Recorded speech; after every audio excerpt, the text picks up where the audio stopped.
In the last video, we saw how we can determine the generator sequences corresponding to a particular convolutional encoder structure.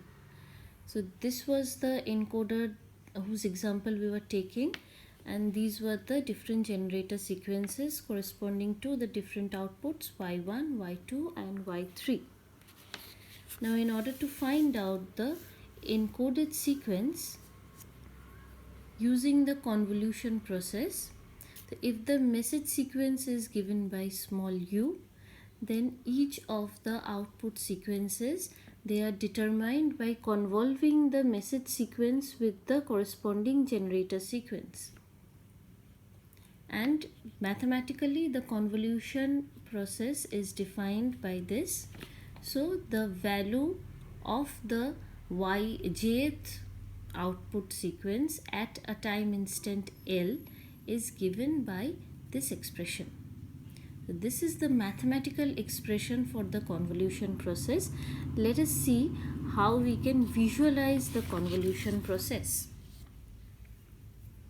Corresponding to that same encoder, we have, let us first see the output sequence for y1.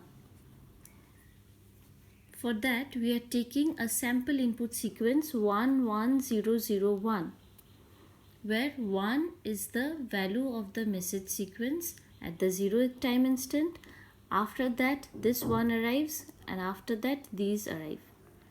So I have written 100, that is the value of the generator sequence corresponding to y1 over here, and these are the registers that keep changing their value at every time instant.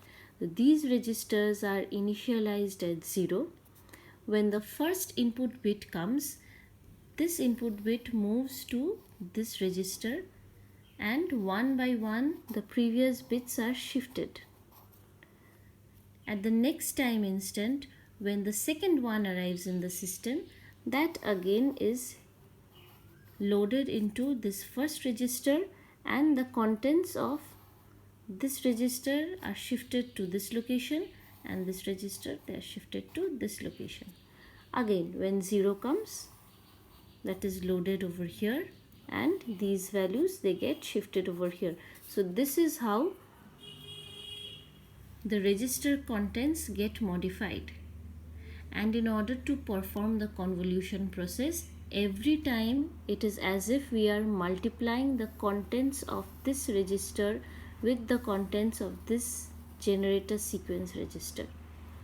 So at the 0th time instant, when everything is 0, multiply 1 by 0, and I have constructed a table form over here where I have written the products over here. So 1 into 0 is 0, 0 into 0 is 0, 0 into 0 is 0. And if I now perform modulo 2 addition over all these three elements, I get 0 over here. At the second time instant, say when L is equal to 1, we multiply 100 by 100. So 1 into 1 is 1, 0 into 0 is 0, 0 into 0 is again 0.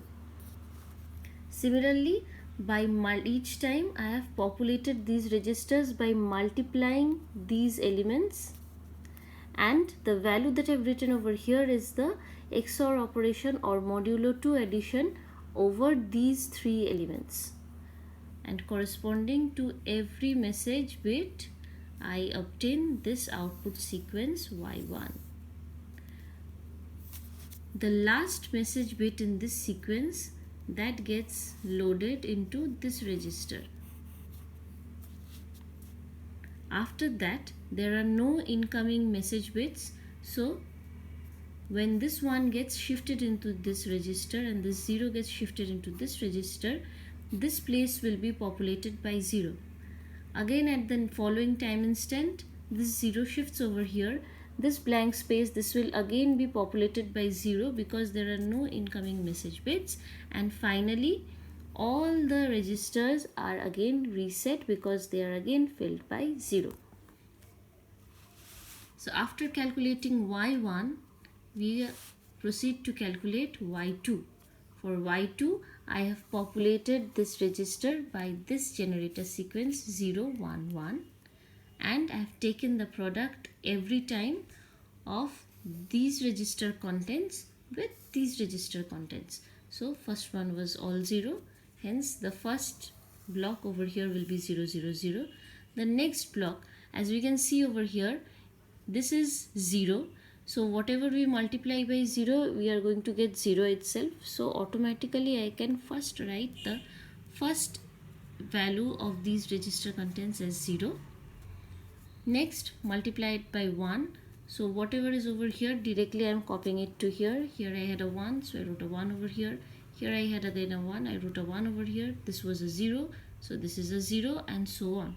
So I get these product terms over here, and again I perform an XOR operation or modulo 2 operation over these three elements. So 0 XOR 1 XOR 0 is 1.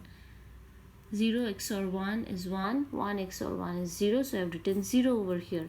So this is how the value of y2 at different time instances is determined. And finally, I have again taken the product of these register contents with this register which has the value of the generator sequence G3, that is 1 1 0. So I've just taken the products over here and again performed XOR operation over these elements, and I have obtained y3 like this. So I have the three sequences now, y1, y2 and y3 by performing the convolution operation. And now in order to form the final output sequence, I take the values of y1 at the 0th time instant, y2 at the 0th time instant, y3 at the 0th time instant, and write 1 0 1 over here. Next, at the subsequent time instance, I just take the values of y1, y2, y3, which is 1 1 0, and I have written 1 1 0 over here.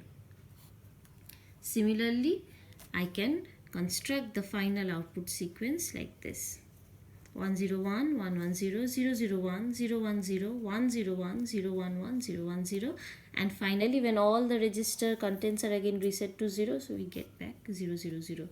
So we had started with 0 0 0, we get back 0 0 0, and in between this is the final output sequence. So this is how we calculate the output sequence using